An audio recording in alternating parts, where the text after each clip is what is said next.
بسم اللہ الرحمن الرحیم۔ السلام علیکم ورحمۃ اللہ وبرکاتہ۔ الصفا پوڈ کاسٹ کے نئے سیشن کے ساتھ حاضر خدمت ہوں۔ ناظرین، آج ہم عقیدے کو ڈسکس کریں گے کہ عقیدے کی ڈیفینیشن کیا ہے، عقیدہ ثابت کیسے ہوتا ہے، یا کس چیز کو عقیدہ کہا جا سکتا ہے، یا دین اسلام کے اندر عقیدے کی اہمیت کیا ہے۔ انشاءاللہ العزیز ان تمام باتوں کو تفصیل کے ساتھ ڈسکس کیا جائے گا۔ میرے ساتھ جواب دینے کے لیے حسب سابق حاضر خدمت ہیں ممتاز عالم دین حضرت مولانا ساجد فاروق صاحب اسد، جو ہمارے سوالوں کا جواب دیں گے۔ سب سے پہلے سوال کرنا چاہوں گا کہ عقیدہ کیا ہے، اس کی لغوی اور اصطلاحی یعنی دین اسلام کے اندر جو اس کی تعریف ہے وہ کیا ہے؟ بسم اللہ الرحمن الرحیم۔ عقیدے کا لفظ جو ہے وہ عین قاف دال یہ جو مادہ ہے اس سے نکلا ہے۔ عقد کہتے ہیں کسی چیز کو مضبوطی سے باندھ دینا، گرہ لگانا۔ جی، یہ عقیدے کا لفظ اس سے نکلا ہے۔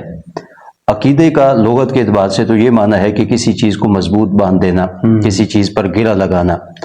عقیدے کا جو دین میں مفہوم ہے، شریعت میں مفہوم ہے، یا اصطلاح شریعت میں عقیدہ کس کو کہتے ہیں، تو عقیدہ اس ٹھوس نظریے یا سوچ یا فکر کا نام ہے جس کو دل میں یقین کی حد تک مانا جائے اور مضبوط کیا جائے اور زبان سے اس کا اقرار کیا جائے۔